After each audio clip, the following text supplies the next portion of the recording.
During a battle in the last months of World War I, the protagonist, an unnamed soldier, known only in the credits as a Jewish barber, is fighting for the Central Powers in the army of the fictional nation of Tamania, comically blundering through the trenches in combat scenes. Upon hearing a fatigued pilot pleading for help, the barber attempts to rescue the exhausted officer, Commander Schultz. The two board Schultz's nearby airplane and fly off, barely escaping enemy ground fire. Schultz reveals that he is carrying important dispatches that could win the war. However, the plane loses fuel and crashes in a marsh. They both survive, but the barber suffers from memory loss. As medics arrive, Commander Schultz gives them the dispatches but is told that the war has just ended and Tamania lost. Years later, as the barber is released from the hospital, Adenoid Heinkel, also played by Chaplin, the ruthless dictator of Tamania, has undertaken to persecute Jews throughout his country, aided by Secretary of the Interior and Minister of Propaganda Garbage and Minister of War Herring. The symbol of Heinkel's fascist regime is the double cross, and at times, when he's excited or angry, Heinkel speaks in a macaronic parody of the German language. During his first speech, his Tamanian is translated by an overly concise English-speaking news voiceover. The barber, unaware of Heinkel's rise to power, returns to his barbershop in the Jewish ghetto. When he opposes the painting of the word Jew on his barbershop by stormtroopers, he flees from them, aided in part by his neighbor, Hannah, who knocks some of them unconscious with a frying pan. The barber is nearly lynched by a gang of stormtroopers, but Schultz, now a high-ranking officer in Heinkel's regime, intervenes. Though surprised to see the man who saved his life at the end of the war is not an Aryan, as he previously imagined, he returns the favor by ordering the stormtroopers to take no action against him or Hannah, even when she throws an object at a stormtrooper's head. Heinkel relaxes his stance on Tamanian Jewry in an attempt to woo a Jewish financier into giving him a loan to support his regime.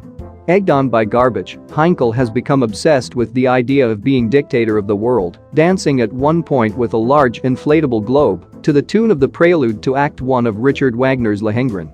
Heinkel plans to invade the neighboring country of Österreich, Austria, and needs the loan to finance the invasion. When the Jewish financier refuses due to the persecution of the Jews, Heinkel reinstates and intensifies his persecution of the Jews, contrary to Garbage's advice. When Schultz, who is empathetic to the Jews, voices his objection to the pogrom, Heinkel denounces Schultz as a supporter of democracy and a traitor, and orders him placed in a concentration camp. The barber evades stormtroopers who have heard of the arrest by hiding on his neighbor Mr. Jekyll's roof with Hannah, however his shop is burned down. Schultz flees to the ghetto and begins planning to overthrow the Heinkel regime with Hannah, the barber and other residents there. Schultz proposes a suicide mission to blow up the palace. The agent will be chosen by a coin in a pudding. However, Hannah causes this to be abandoned by placing coins in all the puddings. Later, the ghetto is searched for Schultz. He and the barber, hiding on the roof, are captured and condemned to the camp.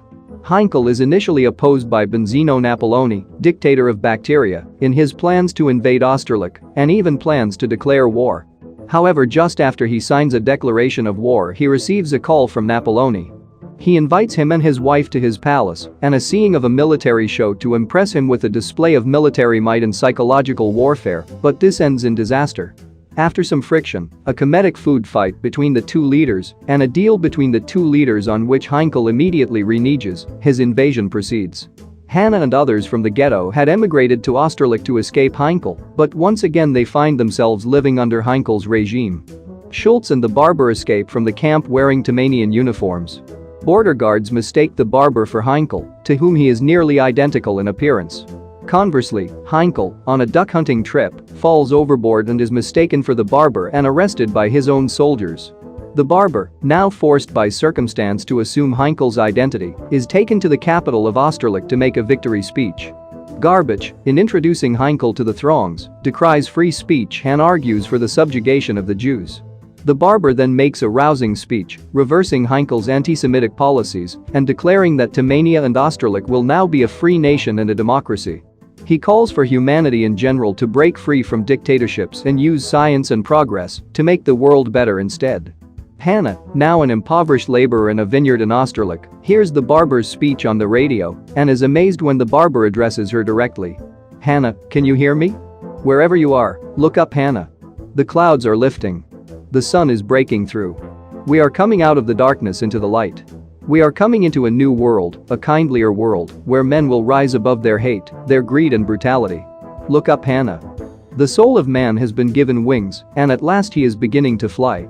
He is flying into the rainbow, into the light of hope, into the future, the glorious future that belongs to you, to me, and to all of us. Look up, Hannah. Look up. As she rises, Mr. Jekyll asks Hannah, Hannah, did you hear that? The girl silences him with a gesture, saying, listen, and turns her face, radiant with joy and hope, toward the sunlight.